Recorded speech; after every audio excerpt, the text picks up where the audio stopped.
say 6. Just waiting for Angie to get back. She's And important. Yeah, she is, particularly.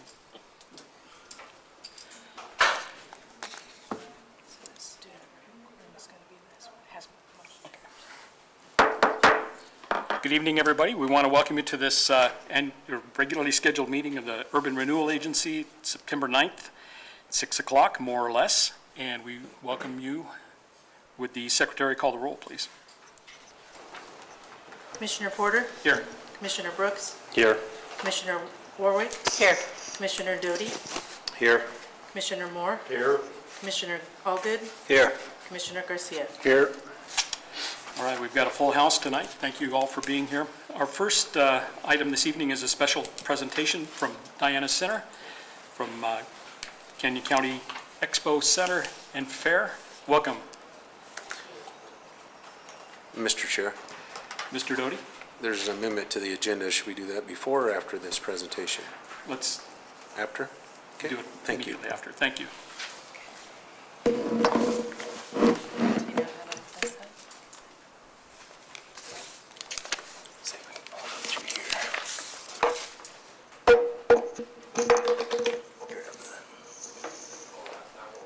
It won't It's not work? working. What do we do? Okay. What's your email?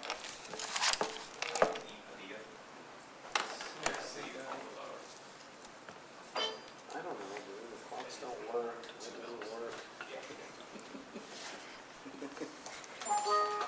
I might not be able to do that because I might have to send it from my phone. It's E-P-A-E-I-L-L-A. Oh, that's-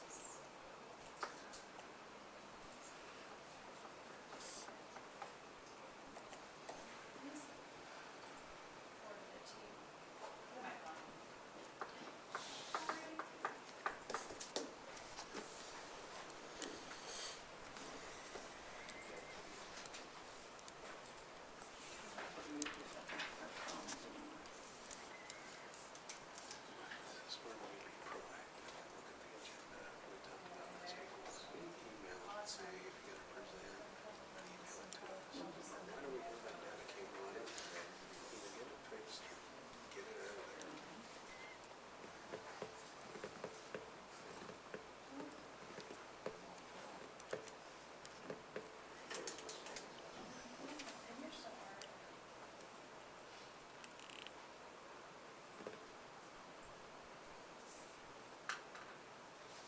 Like they need some Jeopardy music or something Yeah. in the background.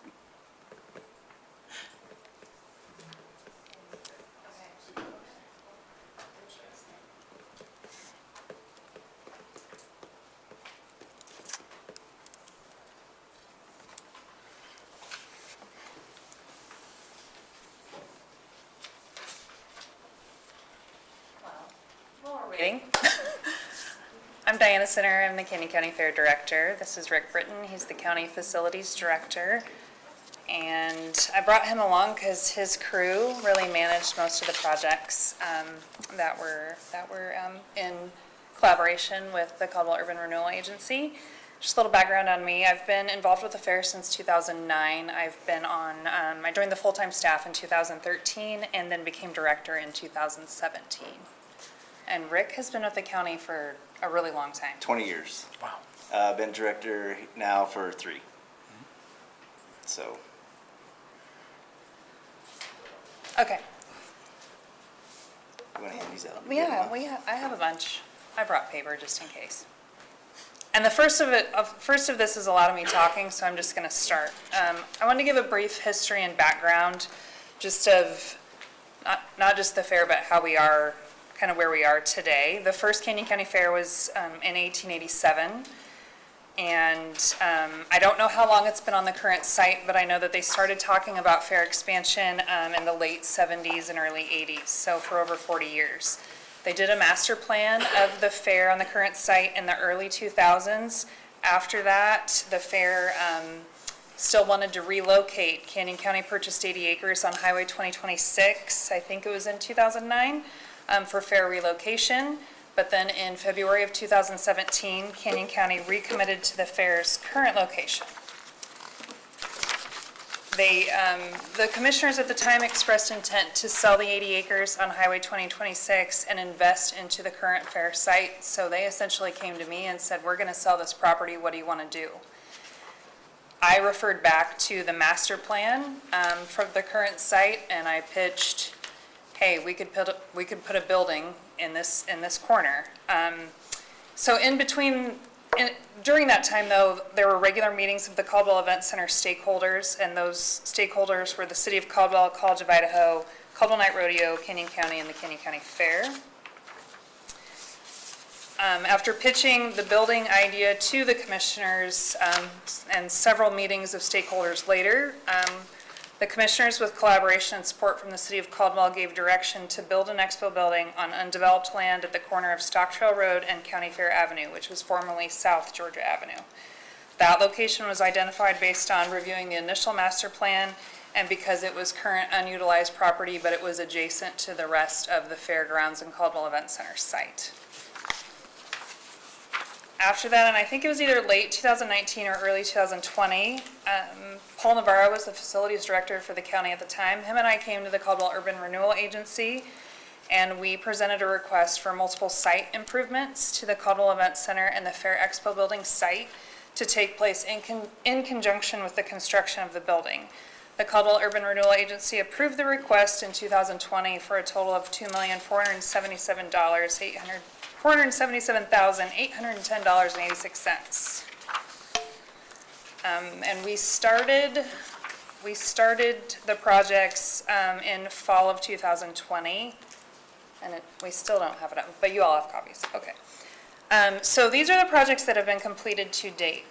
The power lines, they ran parallel with Wilson Drain, and those were relocated underground. We brought power to the fair building, or the new expo building site. The drive aisle and roundabout were built out. Parking lot improvements, including asphalt, curbing, site lighting, hardscape, landscape, and irrigation systems.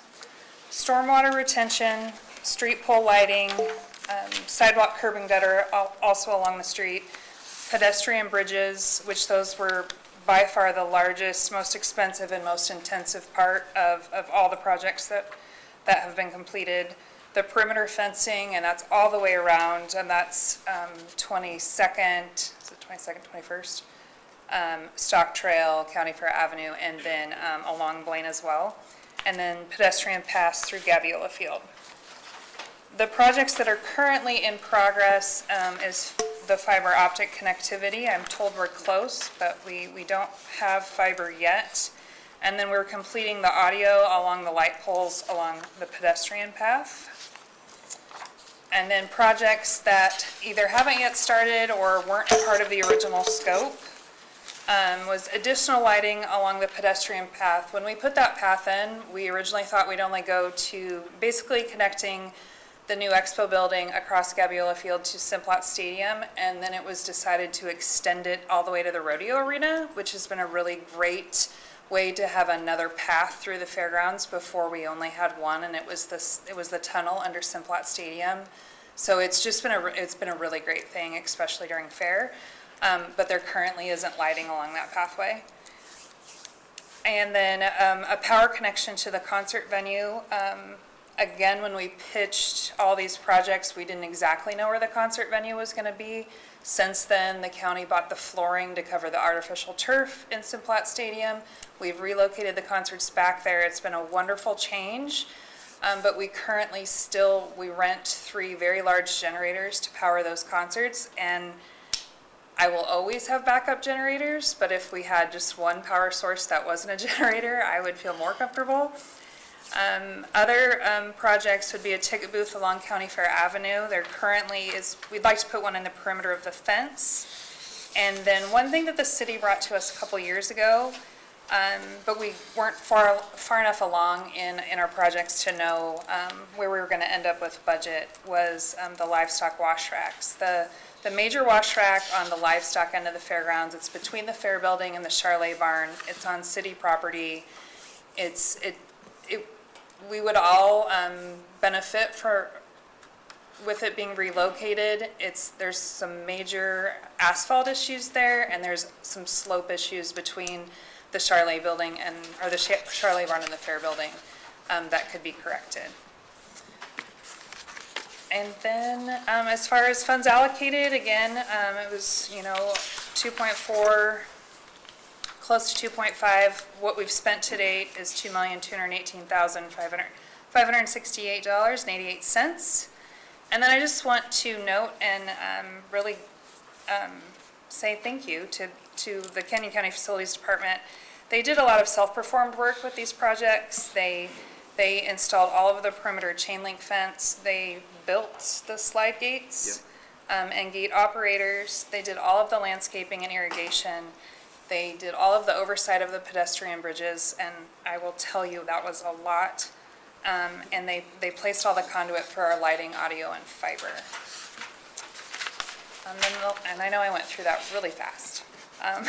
But I just wanted time for questions, and before that, I just want to say a very sincere thank you to the Caldwell Urban Renewal Agency for the contributions to the Caldwell Event Center and helping to create the county fair this community deserves. So. Great, thank you for that presentation. A number of us were on the Urban Renewal Agency at the time the request came through, but about half of us weren't. So are there some questions that you've got for Diana this evening? Mr. Chairman, I have a question for Diana. Mr. Moore? So the not yet started under completion, those four bullet points you got there, what's the estimated cost to complete that? That I don't know yet, and we kind of put a pause on everything. There's a lot of discussion about development around the fairgrounds, and we really needed to see kind of what direction that those were going to go before we really wanted to start anything new. I would think, I think we could guess on 3 of them, but I think the wash rack one is the piece we really don't know. That's a pretty big project. I'm not sure with everything that you would need to do with that we even have the funds available, but I can't answer it, and Rick might be a better one to answer that. Yes, your question. Again, like Diana was saying, we can come up with some pretty rough numbers. A lot of this was in correspondence with former Public Works Director for the City of Cole, Brent Orton at the time, working side by side with him. A lot of these were in cooperation with each other and making sure it was a benefit for all the parties in play. So again, putting stuff on hold, we just wanted to get through the bigger projects, and then we'll kind of see where we're at with these leftover. Like Diana was stating, the wash rack will be the bigger one, and the slope issues with the asphalt, that might come in at a price that we don't have. But again, it's something we want to present to the URA and kind of just where we're at and what we would like to proceed and get finished if funds are available. Sure. So there's no projection, you guys don't have any numbers of what that might go up per year with the cost of things that have went up the last 3 years as comparison to the next 3 years, the next 5 years? I think that's kind of an important deal for any kind of projection. We would know the lighting, we would know the top 3. I mean, I could send you a number tomorrow probably because we've done those all very recently. Yeah, no, That's under 70. Those 3. absolutely. I Yeah, mean, yeah. I believe the first 3, we're looking under 70,000 easily for those first 3. Just because of where we came in with the lighting, it's about the same number of lights that we've put into place. I believe there's 9 light poles, but we're going to continue the sound all the way through, I believe, and connecting that lighting all the way to the rodeo grounds. The ticket booth will be something that my staff will build in-house and will provide it in place. So again, we're just looking at lumber costs. We're not looking at any of the labor costs. And that's something I want to go back on with a lot of these self-performed projects. These were all projects that the URA just paid for material. There was no labor costs associated with any of this. And I can tell you there was lots and lots of man hours that went into all these. And so lots of time. And one of the biggest ones for us on this was those pedestrian bridges. going on these pedestrian bridges was, I got emails from Renewal from the city of Caldwell saying this was supposed to be in the city of Caldwell's part to push forward. They didn't have the time, so we took it on. Like I said, and that took lots of man hours to go through. I mean, just all the permitting and everything. But at the end of the day, it was still a good partnership. There was a lot of stuff that was helpful from the city side.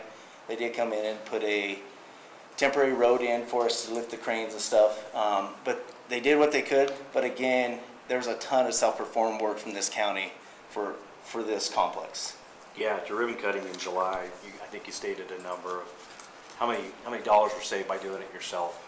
I was there, I saw that. So if you had to ballpark that livestock wash rack, what are you gonna ballpark that at? Just, I mean, not. I guess it depends what the scope is too. You know, we got the wash rack, but are we gonna look at redoing all the asphalt and the sloping issues at the same time while we're doing it? So once we remove the existing wash rack, we'll have to regrade, repave and all that. I don't know what asphalt and all that's going at. I would have to get a contractor in and get a rough number, and I could work on that as soon as possible. Gotcha. And try to get something, to get a number to you. Yeah. So last question, funds allocated at 2.477 and some change, and then funds spent. What that difference, does that get lumped back here to the second page, second to last page? Does that get used on that, on those projects, or what? Yes. So you're gonna put part of that money towards these uncompleted projects? Yes. Oh, okay. Yes. That would be, yes. Yeah, I get concerned about the cost of things and how things are. Well, why didn't we do it 5 years ago? Sure. Well, why didn't we jump? Right. You know, we had a little bit of money, I guess, so thank you.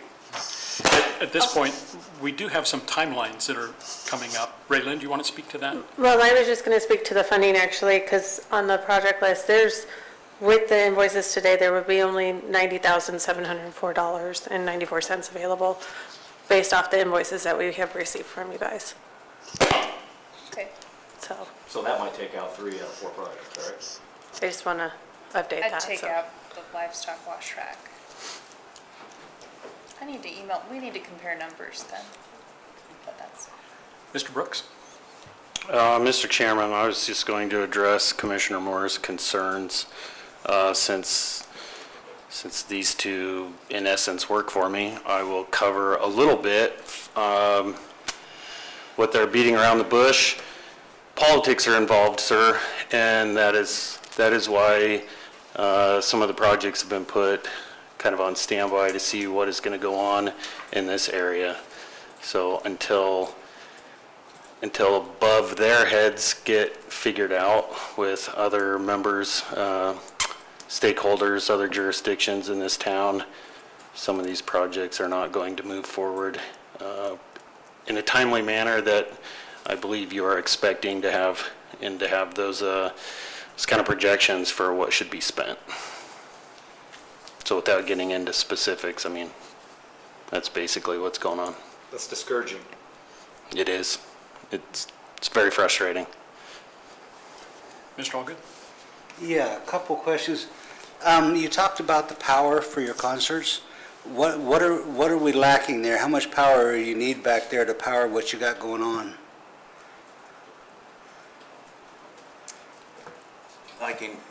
So we use, there's 3 generators back there. We have one generator that is always a consistent backup, just in case one of the other generators go out. I believe they're 125 kWs for each one, so it's putting out a lot of volts or amps to it. I would have to look, and we would have to get with the stage vendor and the concert vendors to get that total number to see what we're looking at. So the underground power that's at the property is just not big enough to handle what you guys are doing? So the underground power that we've already installed, this is out in the Gabby field that is used for our food vendors and some of our entertainment stages. That's what that power's for. It's nothing to do with the main stage. Gotcha. Okay. And so then it gets kind of back into figuring out how to place this power in there that's not going to affect the college or getting into the turf. So there's a lot of things that go into play in this, as well as not affecting the the college lighting or anything like that. So it's really gonna take some work with Idaho Power and figuring that, and the entertainment side of things, of what can be placed and how can it be placed. Yeah, yeah. And then the other question I had was on the wash racks. You know, this whole area has been an area of contention for a very long time. And I know when we were making land swaps and stuff, that we rebuilt a lot of the drainages for the wash racks, but we're still having issues. Those wash racks have had drain issues for, as far as I can remember anyway. I don't believe the drainage issues have been fixed. Oh, you don't, though? No. Okay, No. okay, because yeah, those drain issues have occurred for a long time. We removed one wash rack where we put our shavings, our old shavings and stuff in, and to our bin. We removed that out. I can tell you, before we moved that out, it went straight out to the storm drain. Oh, That's where it washed to. And that's recently, the last 3 years, we made that transition and moved, and just took that one completely out. We didn't move it, we just took it completely out because we knew where it was draining to, and that wasn't the proper way. yeah, yeah. So, And I can tell you, the city of Caldwell was aware of that. yeah, and boy, I wish I had somebody here besides me with a better memory, because I know we did some, Mr. Orton, back in the day, had discussions about, because again, this goes way back. Yes. And so, I could swear we did some work back there, but again, my memory's not good enough to say what was happened, but it is something that's been an issue for a very long time. I'm familiar with that. Correct. There was a commitment from the city, I mean, a commitment and a verbal commitment, and when we were having stakeholder meetings, that the issues with the wash rack would be fixed at some point, so. But that hasn't occurred that you're aware of? No. Okay, thank you. Any other questions? Mr. Chairman, I would like to say, good job. It's nice down there. Thank you. And I think it's a big asset. Rode my bike around down there during the rodeo at 10 o'clock at night, following night. It's a plethora, it's a breath of fresh air down there, so it's neat. And much less stress on the animals and just so much user-friendly, so great job. Thank you. Great. Thanks, folks. Thanks. Appreciate Thank it you. very much. Brings us to the next item on our agenda, which is a conflict of interest declaration. Are there any items on the agenda that create a conflict of interest for any of the commissioners? Okay, seeing none, we'll move on to public comments, where anybody in the audience is able to address items of concern that are not on this evening's agenda. And seeing none there, brings us to an amendment, I believe, is coming. Mr. Chair, Mr. Doty. we amend the agenda and place new business item number 7, I guess now, under public comment. So between public comments and before the consent calendar. Is that Okay. where you want it?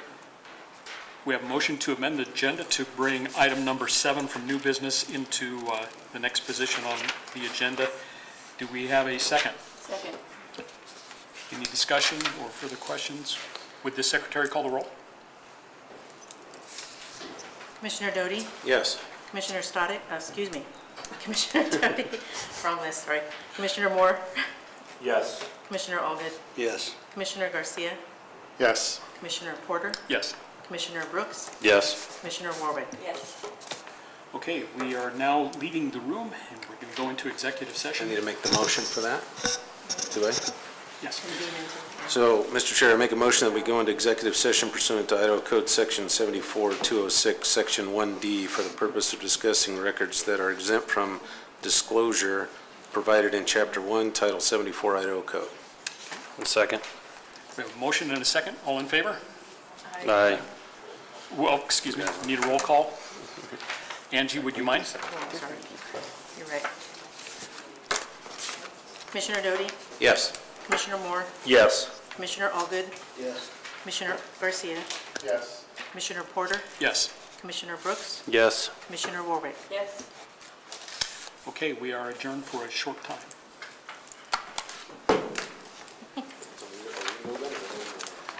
Angie has student or room open. Yeah.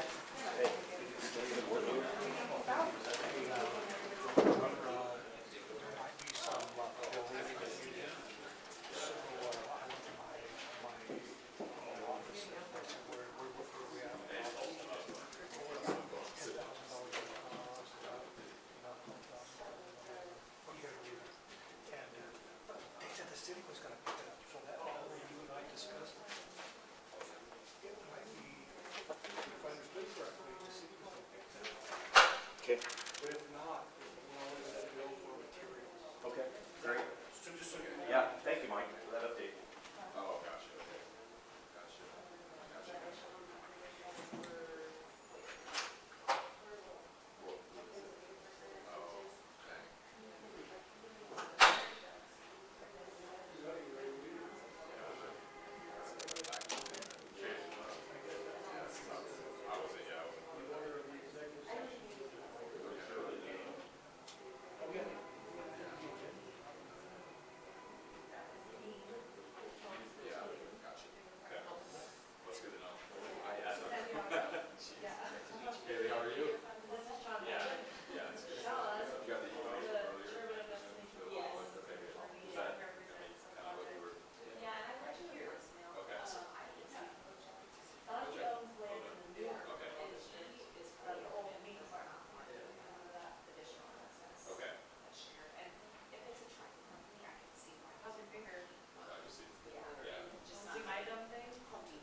Okay, we are back.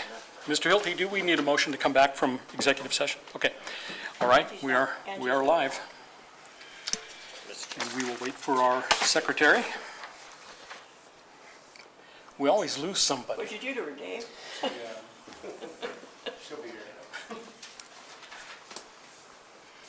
Right behind you.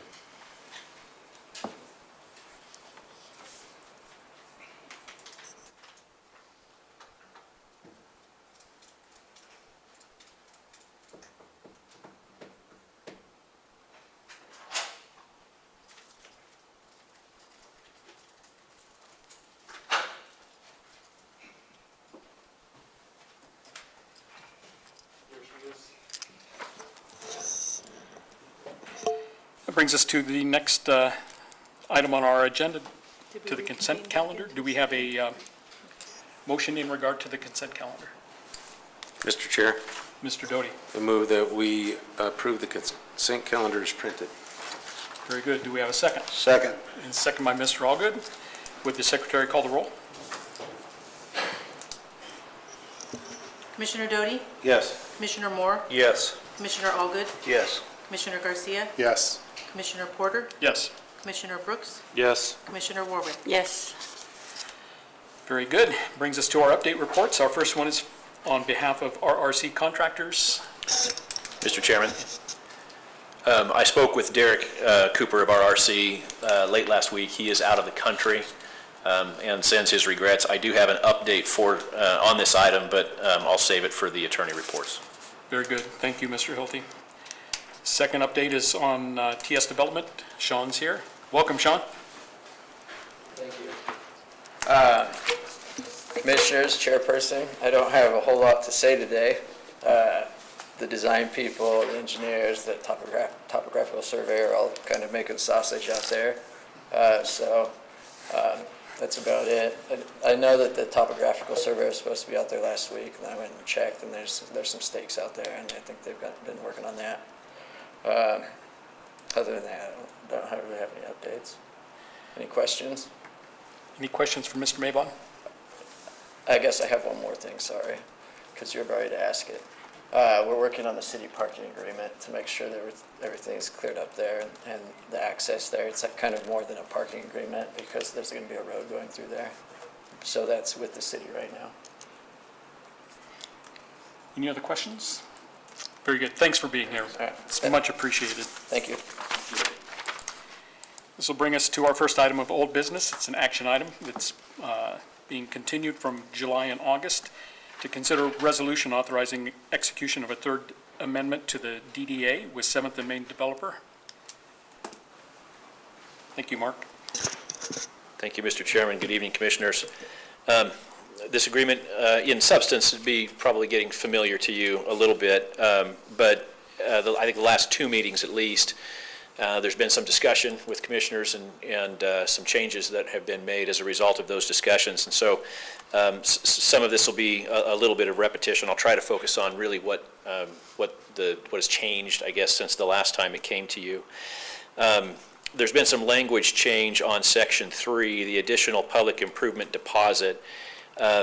What's worked out there now is that if this is approved, the developer would deposit $15,791 with the agency, half the cost of the public improvements. They would then, during the course of development, build all of the public improvements at their expense, and once that was completed, the $15,791 would be released to them. If they, for whatever reason, don't complete those improvements or don't complete the project or don't start the project, that would be essentially released to the agency as, I guess, a part of a remedy for that. The parking requirement has also changed. There would be no city or urban renewal agency provided parking. So whatever public parking was generally available to users downtown on whatever terms the city determines could be available. And then alternatively, if there's a use that requires parking, then the developer would have to provide that parking somehow themselves. So they're not looking to the city or the agency for any parking in the event that this amendment's adopted. And then the definition of the Phase 2 project, so, okay, we understand that a lot of this is about not building a hotel and building something else. And so this is really the guts of that under Section 5. There are 3 alternatives. The first option would be a mix of some or all of the active first floor retail uses as shown on the exhibit. Active retail uses are essentially what the agency and I think economic team looks for on the first floor. And office uses. Okay, so active first floor, office uses above, that would be one option. 2 would be a boutique hotel. And then the third would be other uses that might be approved by the agency and the agency's sole discretion. Okay, and so if the developer didn't want to build active ground floor with offices above or a boutique hotel, they'd have to come back and get approval for some other use. And that approval could be granted or denied in the agency's sole discretion. Okay, so it would be up to the agency board. There's a new Section 7 that provides for fencing of the parking areas. There was some discussion last time about the need for some fencing and the use of the dirt lot for parking, which really doesn't comply with code. And so if this is approved, the developer would go out and put the parking up within the next couple of weeks. And then Section 12.7 is a clarification on remedies. If the developer does not go forward with the project that would be approved through this amendment, then the property would be returned to the agency.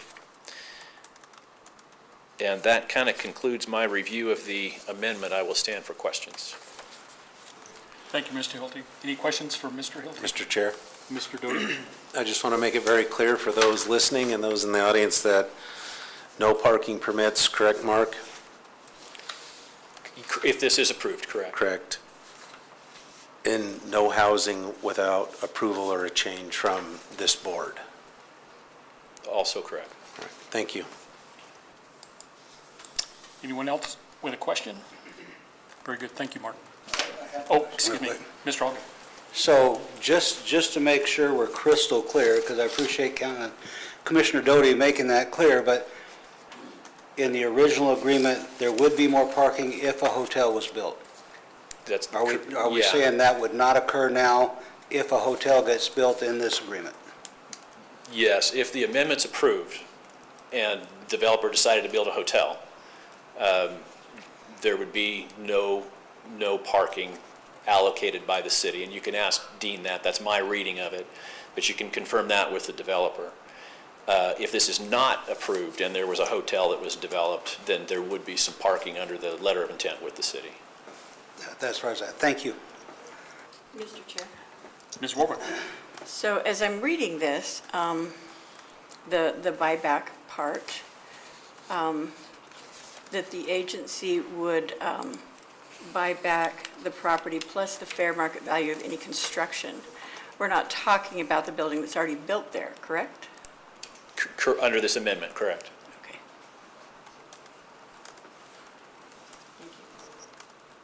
Any other questions?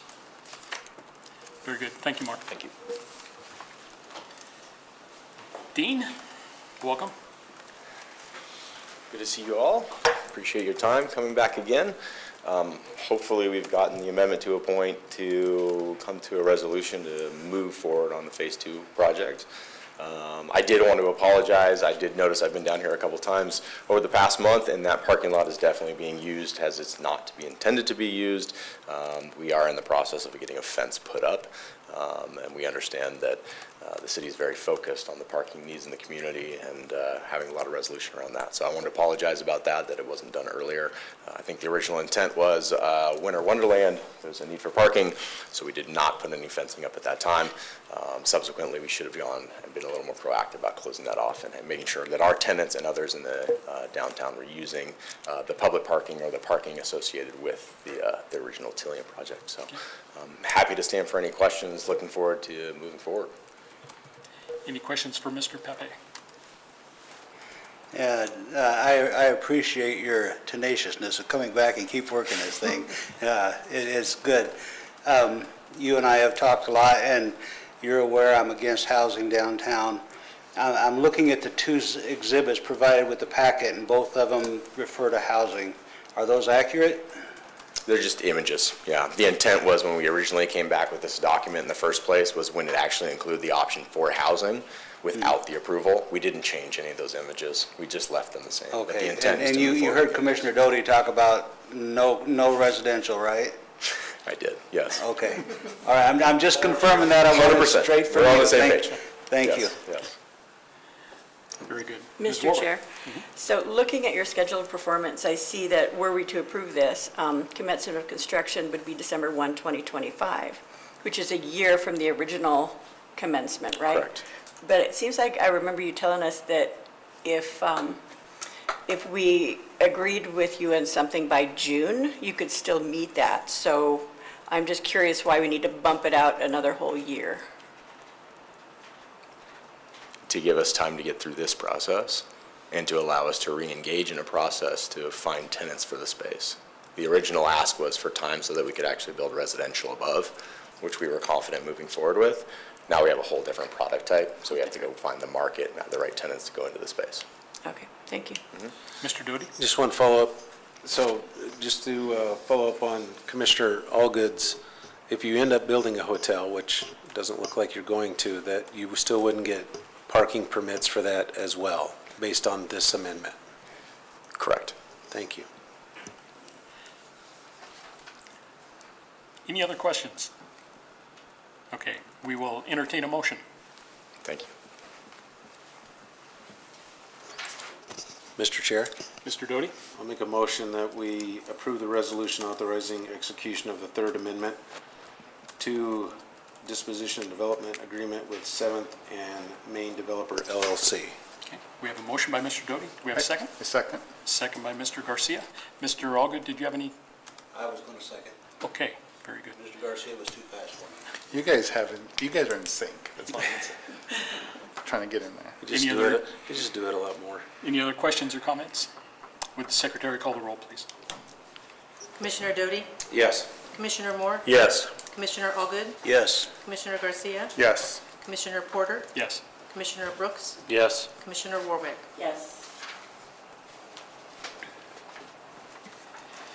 Okay, well, we cleared that hurdle. Thank you again, Dean, for your, as Chris or one of them said, your tenaciousness, and we appreciate seeing you here. Thanks very much.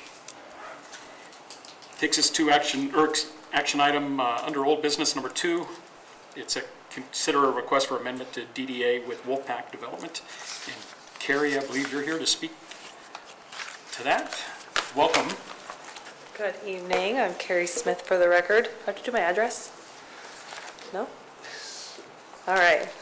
Well, thank you for the opportunity. First, I wanted to tell you, sorry about the last couple months and not being able to attend. I definitely thought we were going to last month, and we had some duties at the Caldwell Night Rodeo with my daughter, so thank you for allowing me to extend that for 1 month. That did give me an opportunity to do some additional work on this property. We put together a timeline, and I'm going to just start at the end, and then I'll backtrack a little bit. What I'm going to ask of you today is for a 2-year extension on the development agreement. And in short, the extension is very important, as we have been working with developers to not only fill the existing retail space, but also on the new pad. We obviously, as you guys have pointed out and staff has, are out of compliance on the development agreement on the timelines. So it's just as important for us to get it updated as it is for you guys to have compliance with that as well. I also wanted to make it very clear that we have not asked for any favors on this site. We have actively been, this property, as Mr. Dancer told you, I believe it was at the February meeting, the property has actively been listed with an agent, actively searching for tenants, but it has been a very, very hard site to fill. So I think it's really important for me to outline some of the timelines for you, just as a reminder. The original DDA was signed in 2016, and I will let you know that I was the economic development specialist at the time, so I was in Steve's shoes and helping get this DDA off the ground. And so I was specifically working with the Gardner Company and the Caldwell Cinema Group. And then as you know, the movie theater and the retail space got built initially, and right off the bat got opened up ahead of schedule. However, they were also having a hard time filling the retail space, and Dave Wally knew that I had left the city at that point, and I wanted to get involved at a more meaningful level as an owner in downtown. So Jeff Dancer and I formed Wolfpack with a couple other, his wife and at the time my ex-husband. And we were able to negotiate the terms of a transfer of that DDA and the property in January of 22. January 22nd of 2020 is specifically when that property switched hands. The very first case of COVID in America happened on January 20th. So 2 days before. On March 13th, it was a national emergency. By June of 2020, the World Bank said that we were going to be in the worst global recession since World War II. And then I want you to remember that movies, this is a development for a movie theater site. Movies basically shut down completely. And although movies did reopen in the end of 2020, almost all movies were beginning streaming on Netflix and Hulu and other sources. So the movie market was incredibly hit. It had major bailouts. Even as most recent, from May to September of 2023, there was a Writers Guild strike, which completely, again, eliminated movies. So we talked to you guys about this in February, not specifically about the dates, but we talked about the volatility of that lot. Mr. Dancer talked to you about parking. I know that all of Caldwell's tired of talking about parking, so I'm not going to talk about it. But what I am going to say is that there were major constraints on this site related to COVID and movies. We were able to secure a tenant, Happy Teriyaki, in December of 2020. They have been performing very well at that site until the parking meters. And so hopefully they bounce back. But with that, we absolutely intend to move forward with full development of this. So again, we will request a 2-year extension to finalize a building permit on parcel building B. And then I visited with the attorney, Mr. Hilty, and we also want to request a partial certificate of completion for work accomplished concerning parcel A, C, and D. So, and I point that out because the project is mostly complete. There is just one building that's needs completed, and even as Mr. Jenkins acknowledged in an email, the last thing we need is another empty building in downtown. And so it's very important to Mr. Dancer to fill the existing building. We've been operating at 33% occupancy. We would love to see that building be shown on the economic development reports as available, and we would love to see more activity there, but we just have not found it. We had another site visit just in the last couple weeks. Today I just got the official, no, we're not going to come to that space. Staffing is a concern for them, and some other internal politics with downtown. So another no. So we just need your grace and we need some time. So with that, I would stand for questions.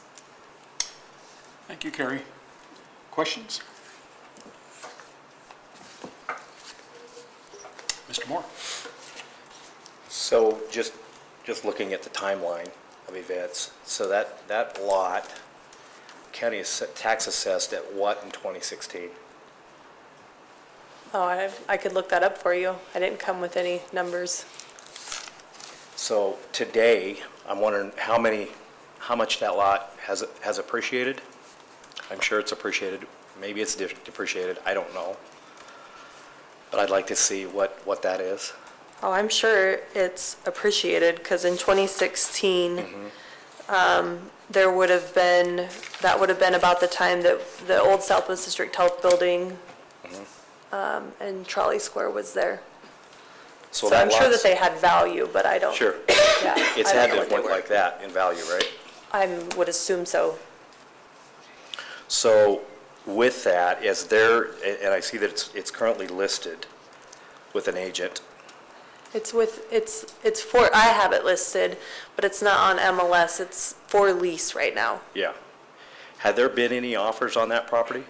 Yes, it's my understanding that there was a period before Mr. Dancer came and spoke to you guys. There were 2 offers. One was a $1.3 million offer, and one was a $1.5 million offer. So the 1.3 was turned down, obviously, and then the 1.5 fell through. And those offers fell through on what particular lot? Is it the whole thing or just that little grassy knoll there? That would have been for the, Mr. Dancer, because of the DDA, he has only offered the entire development for sale, so that it was not for speculation. It was to offer it as a development with a specific proposal. So again, that he was in compliance with the DDA. Okay, so there were 2 offers that were made, one for 1.3 and one for 1.5 million. And those offers were not, 1.5 was accepted. They began working through that, and then the developer backed out. And then the 1.3 was also not available. okay.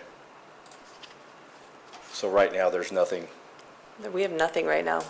okay. The 2-year extension, tell me again, what's going to, what else is going to occur in the next 2 years? We are going to Or needs to actively occur, continue working on finding the right tenant. We do believe that the movie market is coming back.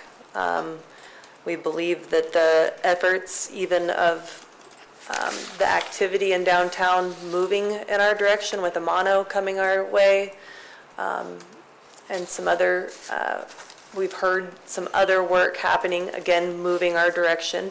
We do believe that we will be successful.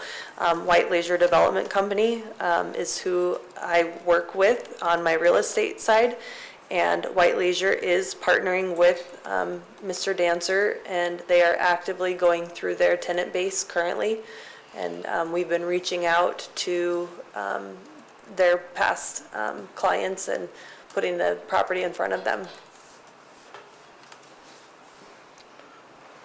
Mr. Allgood? Yeah, Carrie. It's been so long since we've addressed this. I don't remember the terms exactly. Are you guys at the very end of the build-out where it's required to be built out now? Are you past that? Where are we at on dates? So in the DDA, the deadline for the last building was on October of 2021, but we were in still a COVID-19 pandemic. If you want, I do have the date of when the pandemic ended. And then in the DDA, pandemics are included as reasons for, to not be in compliance. So I would expect that with that date, that we would be, it's reasonable to extend it, especially knowing some of the other dates that I gave you in it. But October 2021 was when we needed to be finished. Good. And then the follow-up question, following up on Mr. Moore's question, there was discussion about selling the whole parcel. No? No, not selling the whole parcel. Are Okay. you talking about the green grass? No, I'm talking about the entire as one piece from Happy Teriyaki all the way to Ninth. There was discussion of, there were two developers that had contacted, this is pre-me, so this is secondhand knowledge, Oh, okay. okay? So, there were two developers that had contacted Mr. Dancer regarding the purchase of the building and then the green pad specifically. And there was two offers. Okay. The higher offer was who he began to negotiate with for a few months until that fizzled. Gotcha, okay, okay. And other than things are picking up again, you guys don't have anything on the horizon that looks promising in the next 2 years is a big ask from the ending in 2021. And so you guys don't have anything on the horizon right away or something looming that we might hang our hat on? I mean, not that I can give you, we have been I've been showing the property actively, and Mr. Dancer is not, will stand hold in that we want to fill the existing space before he invests in a second building. Gotcha, yes. All right, thank you. Mr. Brooks, did you have some? Mr. Chairman, I just looked up on the assessor's website, the 905 Arthur, I believe it is, was valued at $66,210 in 2020, and 2024 it is $152,280. The assessor's been busy, Mr. Chairman. Yes, sir. Tell him thank you for us. Mr. Chair, Mr. Doty? just a comment. We just approved 7th and Main to have an extension, so to speak, on their property, which didn't go through all of this. We actually have something in the DDA about a pandemic in this one. And so I'd be in favor of extending this one as well. We just worked with Dean, and so through some problems that he had with the economy we're going through now. And again, this one is supported by what's in the DDA. Thank you. Mr. Moore? Mr. Chairman, one question. So the current rate environment, say that this is the way it is for the next 5 years. I don't know, but I'm going to say it's probably going to be pretty close to this. This is our new norm. How's that going to affect the sale of this thing in the next 2 years? I mean, Well, I will tell you again, Mr. Dancer is very interested in maintaining ownership of the building. Mr. Dancer was very willing to find ways to get people in those buildings. Oftentimes when developers come, you have one type of developer who doesn't want to put his capital into the building and own it, he just wants to lease, and then you have another type of developer that wants to own what he's putting money into. And so Mr. Dancer is very willing to maintain ownership and have long-term leases, and he's also willing, in the best interest of Caldwell, to fill that space if he entertained offers to purchase based on what the development, who was coming to him, what they were requesting to do. It's a little bit vague. I hope it answered it, though. Yeah, it did. It did. I think in your timeline, you forgot that we had a payroll protection program as well in 2020 and 2021. And So the movie theater the took theaters- advantage of that. Yeah, they did, and the restaurants. But that didn't help quite a few Mr. things. Dancer. Yeah, right, but it did help the businesses that were paying rent. Absolutely. So, no, I think that's it. Yeah. Mr. Great Chair, questions. Ms. Warwick? I tend to agree with Mr. Doty. You know, I know how Carrie feels about downtown. You know, I know she's been in it since the beginning, and she wants nothing more than to make this happen. And I think if anybody can do it, you know, she's a good one there. So we had a lot of things happen in the years between when that DDA started and now, and I also would be in favor of the 2-year extension. Is that coming as a motion? Sure. Mr. Chair, Mr. Ogden? before we do that, could we ask our council some questions? Absolutely. On this project that we're doing here, do we need to start from like square one and rewrite this thing, or or how do we do this because this has been expired for a while, and we need to bring it up to date. What is that going to look like? Certainly. And so what I think, and I talked with Carrie about this last week when we spoke on the phone, one of the things that's been nice about the way the Dean and DeChase have proceeded is they've got an attorney on retainer, and they're preparing documents and proposing actual amended agreements. The WILPAC doesn't, probably doesn't have that. And so this is a little bit backwards, right? We've been working from an agreement with the Tillian Phase 2. Here, I think we're probably working more with a concept, and I think what I had in mind was if this amendment, and I think there's two components to it. One is the time frame. The other is a partial certificate of completion, that I can go to work on that in the next month if this is the direction that you give me, and come back with a formal amendment. I do not think we have to start over from scratch. I think we can use the existing DDA and simply amend those two things, the time frame and the partial certificate of completion. Mr. Chairman. Okay, and just to follow up, sure. And so we would start a clock like from now going forward is kind of the idea? You tell me, but Okay. yeah. Okay, all right, yeah, I just wanted to know the mechanics of it. Thank you. I was going to tell you that my non-attorney background, I have it all tabbed. I know exactly where we need to amend it, but, Carrie, I'll have you draft it then. oh, fantastic. I'll have you review it. Thank you. Mr. Chairman, a question for Mr. Hilty. Mr. Moore? So there wouldn't be any new deed restrictions, everything just kind of rolls forward for another 2 years of what existed from 2016, is that right? Yeah, correct.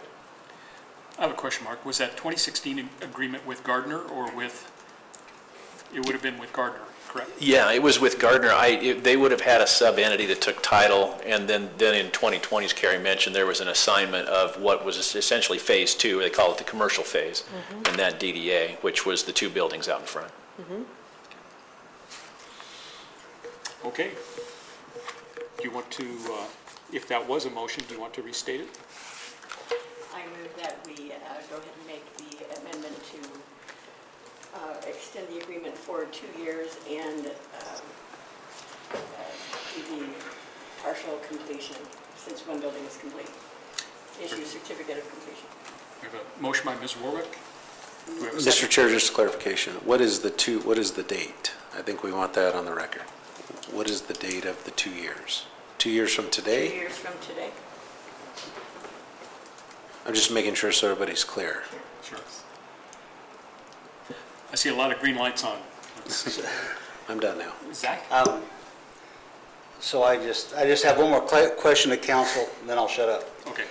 So I realize this is different parcels or different, that there's a business up front, an empty building in the back, and is this whole thing involved in what we're talking about as one piece?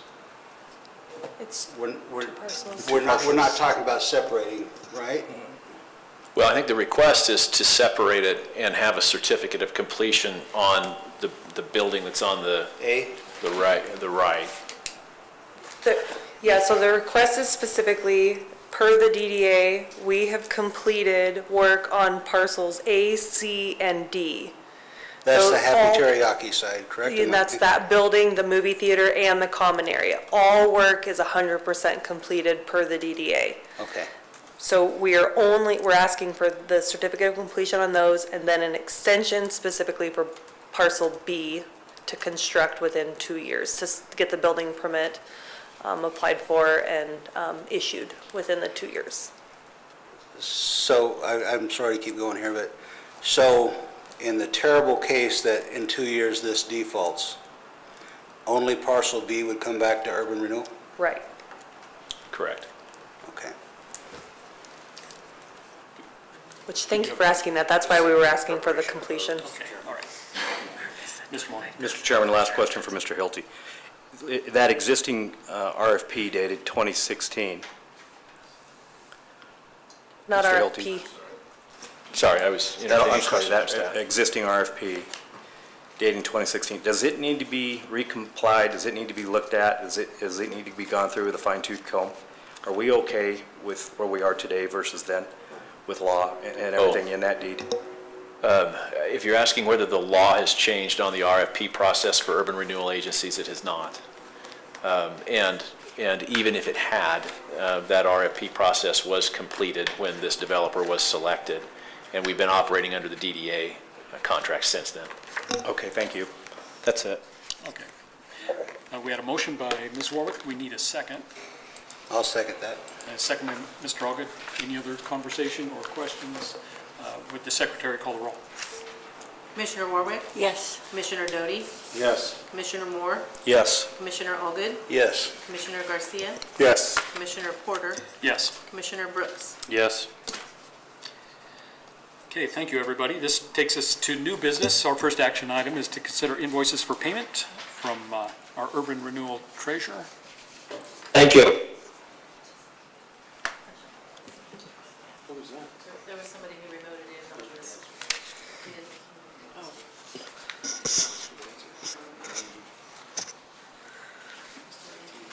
You ready Evening, for me? Raylan. Hi. So we have quite a few invoices. So we have $2,167.06 for Project 4, $7,712.50.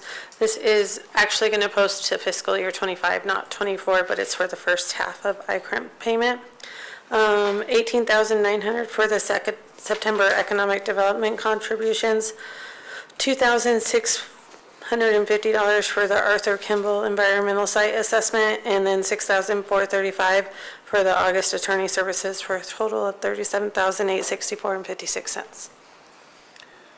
Okay, any questions for Ray Lynn? Do you have a motion to approve? So moved. Okay, we have a motion by Mr. Allgood, a second by Mr. Doty. Would the secretary call the roll?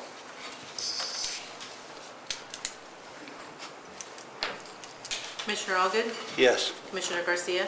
Yes. Commissioner Porter? Yes. Commissioner Brooks? Yes. Commissioner Warwick? Yes. Commissioner Doty? Yes. Commissioner Moore? Yes. And Ray Lynn, before we move ahead, there seemed to be a little bit of head scratching over the invoices from the fair between the two agencies, between Urban Renewal and what the balance that the fair thought they had left.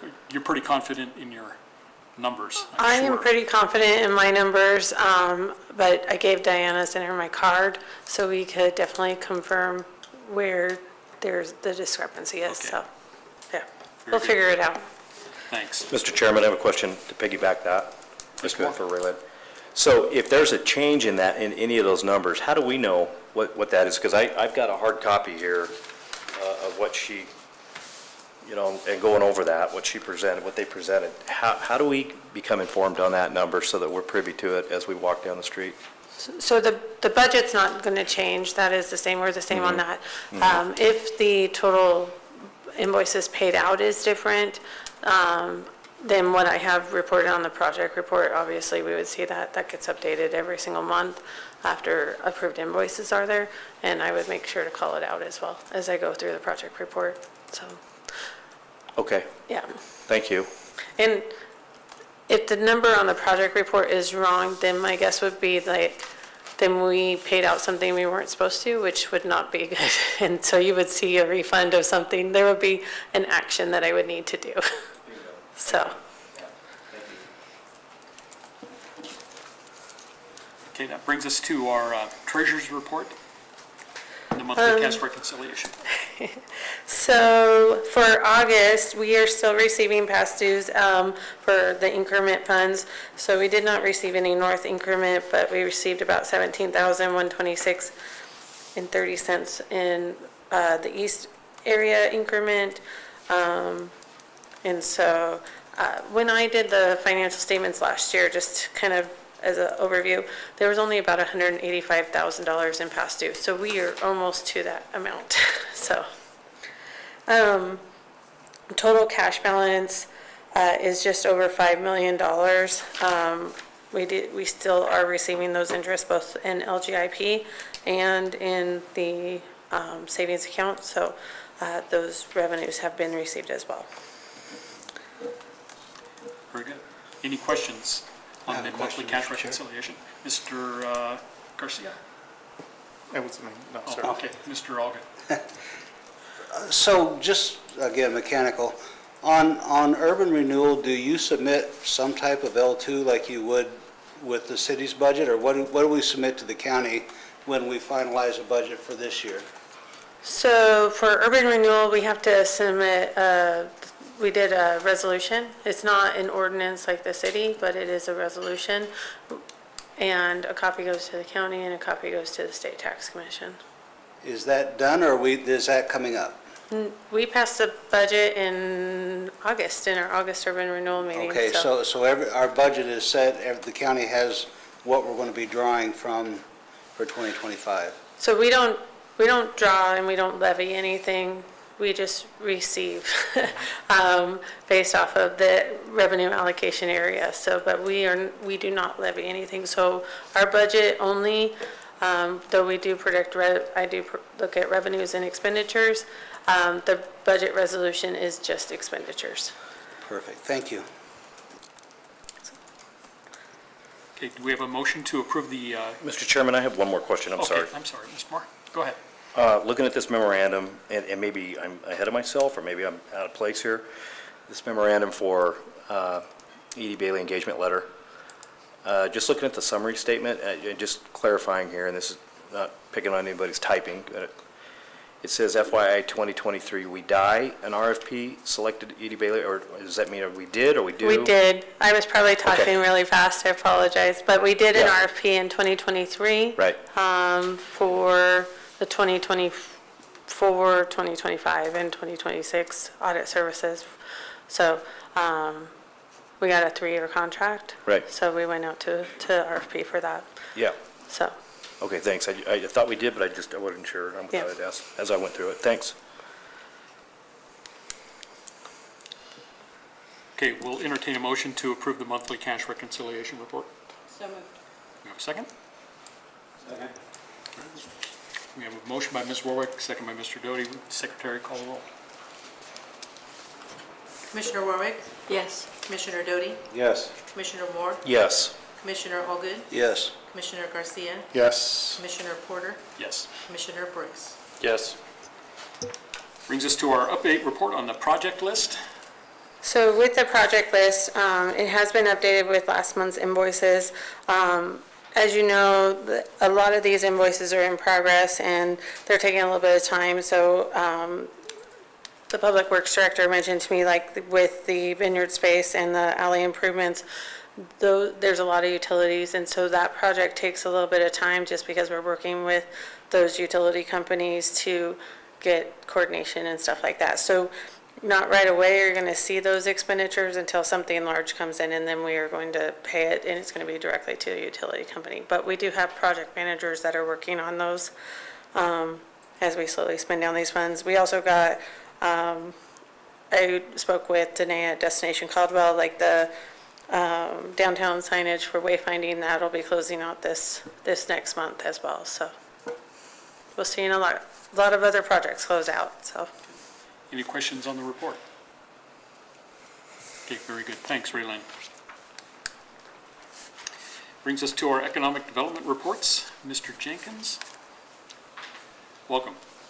Thank you very much, Chair, Commissioners, good evening. Glad to be here this evening. As I typically start off, I'll start with miscellaneous updates. I have one from Project Bengal. They're a big box retailer. Their plans are progressing quite well. They will make an announcement either later this year or early next year on their location that they'll solidify terms on. So that one's progressing very well, and I'm excited to make that announcement formally, hopefully in the coming months. Project Paces, this is a big box retailer. An announcement for this brand will be made soon. This is actually one that we'll be talking about probably in the weeks ahead, and again, another exciting project for the city of Caldwell. Project Spa, they're interested in the primary site in East Caldwell. They're moving forward with contractual negotiations on their primary site of interest. Project Ag Tech, plans continue to progress for this out-of-state group to occupy 80,000 square feet. They'll be bringing in about 100 jobs to the Caldwell community. Project Husky, they're a hotel developer that is interested in 2 primary sites in Caldwell. We had a productive meeting recently and toured 2 of the primary areas of interest. They're moving forward quickly with plans to locate in the area. So definitely a good group. Hotel developments are showing a lot of interest toward exit 29, a lot of freeway, I-84 interest for hotel groups. So that's a positive sign for our growing community. Project Medieval, had to chuckle at myself on some of these project names. I'm very creative, and I feel like it's coming out in some of these names here. So, expansion project, they'll create 10 new jobs in the community. They're considering 2 locations in the Sky Ranch area. Project Star, a meeting is scheduled to discuss this large project. They're reviewing financing options to bring this project to our community. They're looking to bring about 300 jobs to the Caldwell community. So this is a pretty big one, big deal for the city of Caldwell, but also the state. And then Project Omaha, New to Market Coffee Shop, they've identified a location. I actually spoke with them earlier today. Just as a quick aside, they are submitting an LOI on a property here in the coming days. So I'm excited to formally announce this one here soon, but that's great progress for this company. And then the Jackson Apartments, you may have noticed this large 316 unit project off of Cleveland and Homedale Road. This is a beautiful Class A apartment multifamily project. We're working with the owners to tie in some great tenants for the retail frontage that they have on Cleveland Boulevard. So there's one restaurant from Eastern Idaho that's committed to the site, and then we're looking to attract some other users at that location. So again, another exciting development there. And then Highway 2026 in Middleton, this is again a good development. 2 end users have committed to the site. They are integrating storage and other retail uses in the area. So East Caldwell is booming. I anticipate Highway 55 to also take form in the coming years, but both of our major highway systems are definitely coming along from a retail commercial standpoint. Shifting gears a little bit to North Caldwell, Project Tree. This is an Idaho-based company. They visited Caldwell recently. I followed up with them. They still maintain interest. Their main thing is they're looking for properties to transport their goods and their product into their property. So they're trying to figure out ways to do that. Obviously, freight is one thing, if I-84, truck traffic, but they're also looking at options and opportunities tied to rail. Project Horizon, this is a large project that would bring 200 jobs to the Caldwell community. They're visiting Caldwell actually next week on an official site visit. They're internationally based, but have some domestic locations outside the state of Idaho and the region that we're located in. So we're looking to identify a location that would fit the needs for the region. And then Project Jazz, this is a trucking use project. They are still taking form to break ground this in November. So we're looking forward to that one. Hopefully that moves forward in a way that we anticipate. And then additional updates, so non-farm payroll jobs or growth decreased by 818,000 from March 2023 to March 2024. This is a huge revision in the amount of jobs that were anticipated in our economy, so that kind of shook everything up. And I think there's a notion out there, an idea or concept that there may be some interest rate cuts on the horizon. So I don't know how significant they'll be, but that's been the talk of late. Inflation has also decreased to about 2.9%. It's getting very close to the Fed's targeted rate of 2%. And then the job market is a little weaker than it seems. The Fed is obviously looking to cut rates. Job openings hit a 3.5-year low as the labor market eases. There's 7,673 openings, which is nearing pre-pandemic numbers. And I've talked to some college graduates of late, and the job activity is definitely slower than it was before, where people were looking for a pulse and a heartbeat. It definitely is not the case anymore. I think it's getting a little more competitive on that front. And then Eric Wallerstein, Chief Market Strategist at Yardeni Research, suggests in a new research that the American economy's potential GDP may be closer to 4%, significantly higher than the Federal Reserve's long-run forecast of 1.8%. So although you see these job decreases in the market and the economy as a whole, the GDP is anticipated to see continued growth, which is a good sign. And then unemployment here in the state of Idaho is about 3.5%, just for your knowledge. Nationally, the unemployment rate is roughly 4.2%. And I'd like to show some graphs here, but business startups remain elevated. You can see that they're around 420,000 in July. And then I saw this neat graphic on the top 20 retailers in the world. Walmart's number 1, Amazon's number 2, and Costco's number 3. They're all based in the United States, which is a very strong sign. And of course, you see some internationally based companies there, and then they go back to the United States with Home Depot at number 5. But I just like including these graphs just for your general knowledge of some of the businesses and brands that we all recognize in our culture, and they're definitely pulling their weight in terms of the world's economy. So with that, I'll stand for any questions you have. Questions for Stephen? Mr. Chairman, I have a question. Mr. Moore? Stephen, what constitutes committed to a site? What does that mean? Is that a signed contract? Is that a verbal? Is that the attorneys will follow up? What does that mean? Chairman, Commissioner Moore, great question. I like to say committed to the site when a company has a either an LOI in place, letter of intent, but I generally like to say that when the site is under contract and they're actually moving forward toward closing on the property. A lot of these groups have had their sites under contract for some time now, which means that real money is spent where they have geotech studies done and different things that are tied to the development of that site. So committed to a site, when I say it here in this, from the standpoint of a report, it's generally for a property being under contract. Thank you. I have a second question, Mr. Chairman. And this one's kind of off of the subject here of what we've kind of went over here, but it's just something that I have a concern with. The existing RFPs that we have out there, wherever they are, and we know where they're at, do those need to be reviewed? Do those need to be gone back through, in your opinion? Do we need to revisit those and have an executive session or a meeting on those existing projects, those existing contracts and RFPs? How do you feel about that? Yeah, Chairman, Commissioner Moore, absolutely. I think there's always a way that we can improve the way that we process things and whatnot. I know that there's a property, obviously here with this governing body that we've gone over with on Arthur and Kimball, that we anticipate seeing an RFP for. That will be in the coming weeks, I would anticipate, or even, a couple months out or so. But I think at that point, as we prepare for that RFP dissemination process, perhaps we can take a closer look at that. I know there have been some suggestions that have been shared, and we're constantly reviewing it as staff and just making sure we're up to best practices. Second part of my question here, and I'm not done.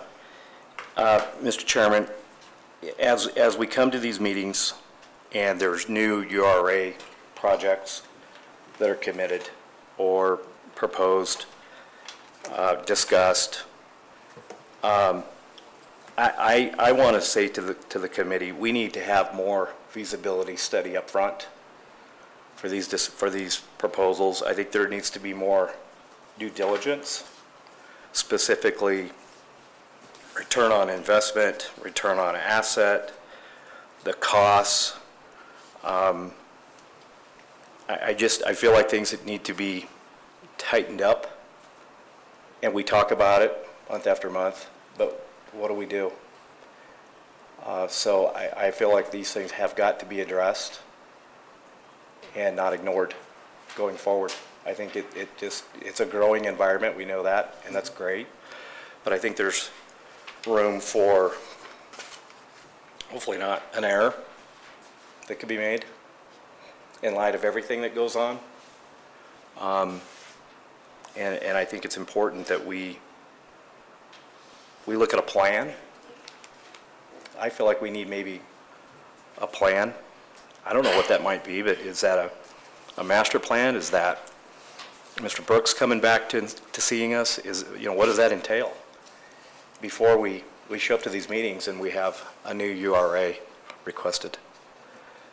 So I'm asking you both and the committee, any comments on that? Because I feel like we're kind of wasting time without the math, without the feasibility study. And I'm not trying to throw more work at our treasurer, and I'm not trying to create another position inside the city.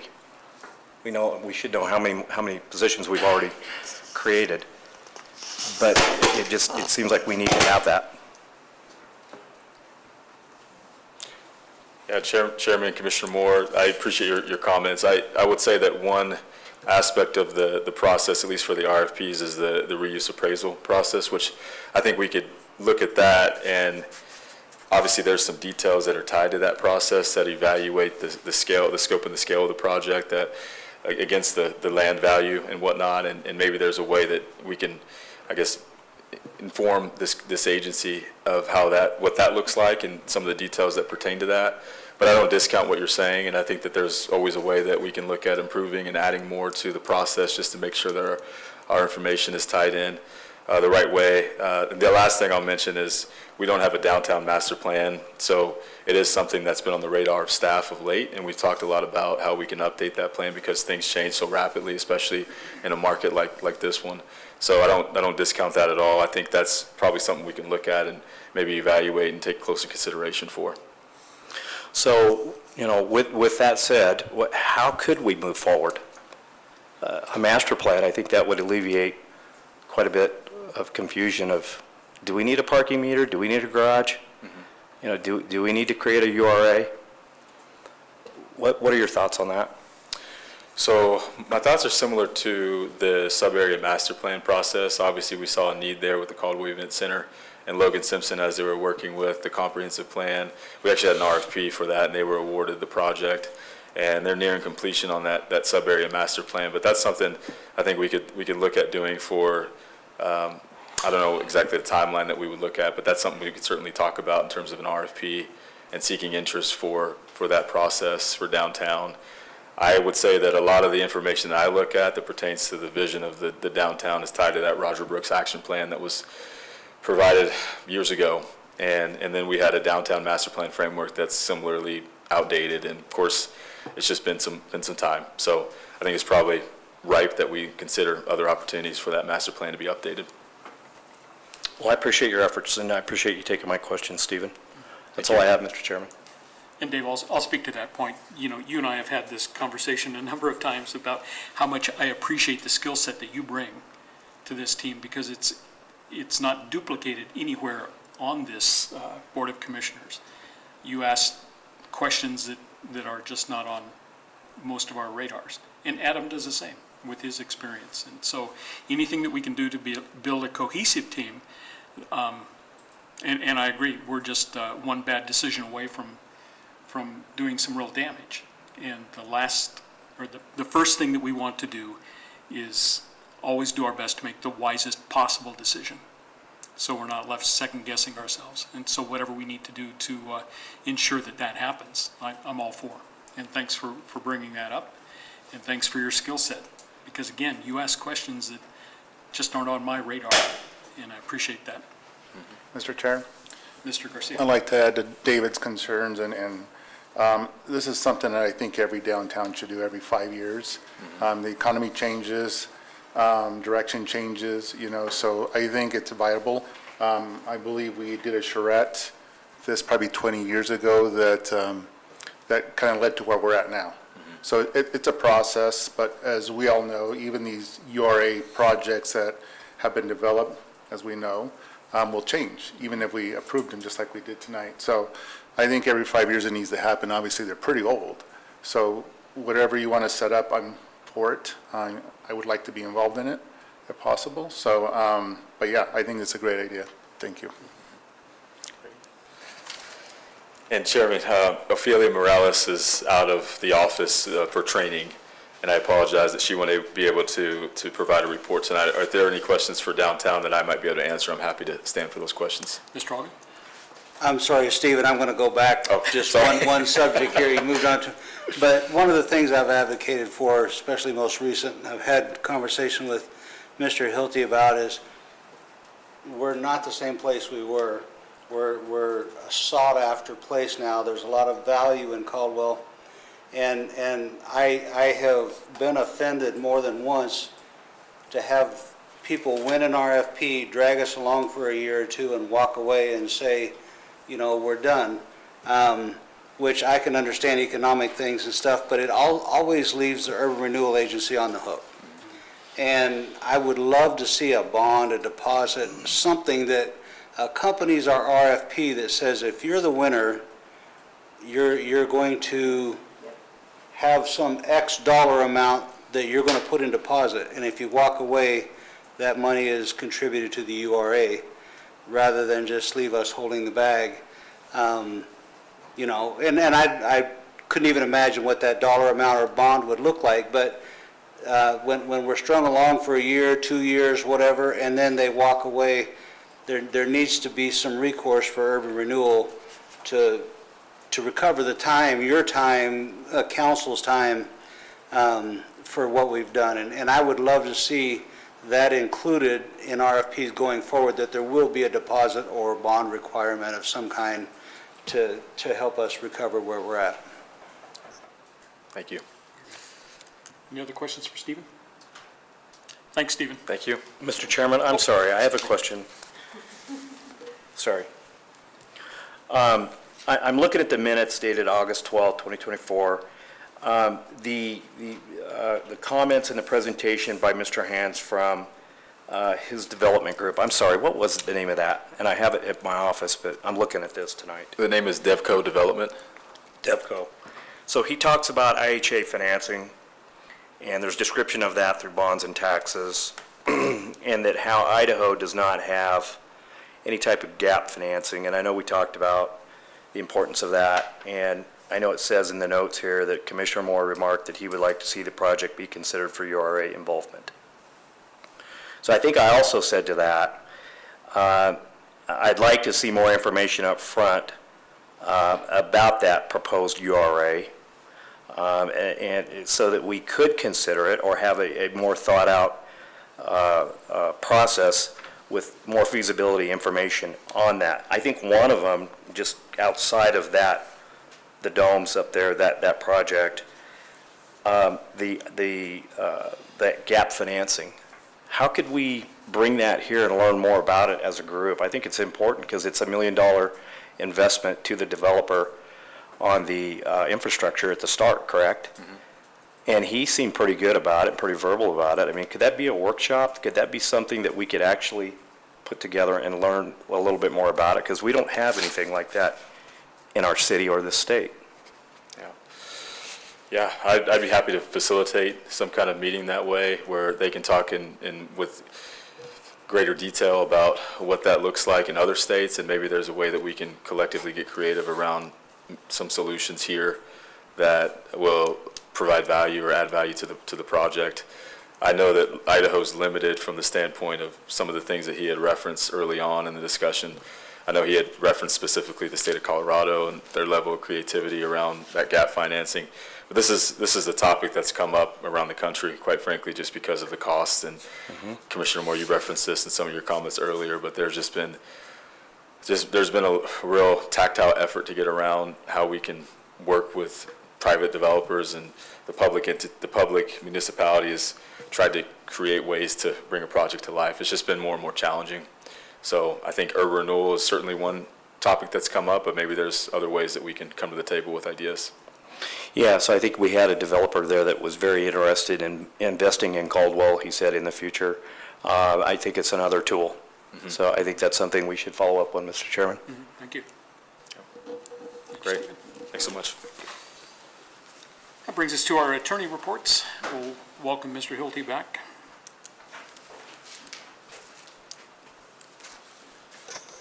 Thank you, Mr. Chairman. I got encouraging news from Mike Mussel last week on the status of his paving of the parking lot at 306 Kimball. He said he believes they are ahead of schedule.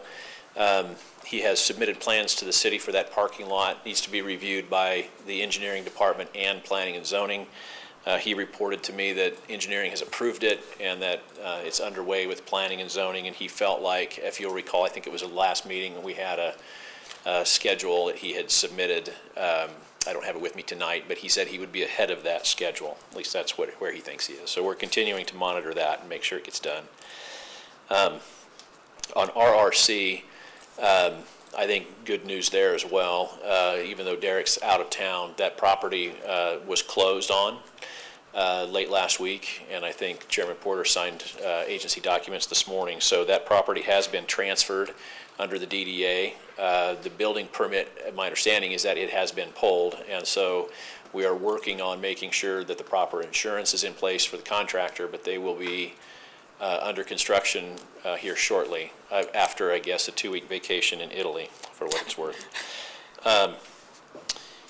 And then, yeah, lastly, I don't have really anything to add over what Sean shared on TS development, but I'd certainly stand for questions. Thank you. Questions for Mark? Very good. Thank you, Mark. Well, that brings us to the end. Are there any commissioner reports or anything that a commissioner would like to share this evening? Would you rather? Oh, Mr. Moore? So I would like to kind of piggyback Councilman Dittmer and Councilman Allgood on the Culinary Rodeo and the volunteers that we had at the Bucker Breakfast, the volunteers that we had throughout the civic organizations that were out there working and volunteering and making things happen for people and making the community better. think that was pretty neat. We had a great breakfast. The Caldwell Chamber had a nice increase. And I can speak with our Caldwell Lions Club. We had a really nice increase in our booth. We had a lot of people here. The double cheeseburgers were flying through the air. It was just a great thing, and all that money will go right back out to the community. So it'll be invested. I think we've got an event Wednesday night at the Lions Park with a food truck. And we've got a new cover that was put up by Caldwell Housing and the city of Caldwell down there. So that place is looking up. It's looking pretty neat. Switching gears here, I think the families of that Georgia high school shooting, the students, the people that lost their lives, it's a terrible deal. So I think about that. And then Wednesday, the same day of that Lions event, we've got 9/11 coming up. So we've got a memory of a lot of other people that sacrificed. So I'm happy to live in this community, and despite what goes on, or despite what's said, I get up every day and try to look at the positives. So and this city helps me with that. So I appreciate that. Thanks for that good reminder. Thank you, David. All right, do we have a motion for adjournment? All in favor? Any opposed? Very good. Thanks, everybody.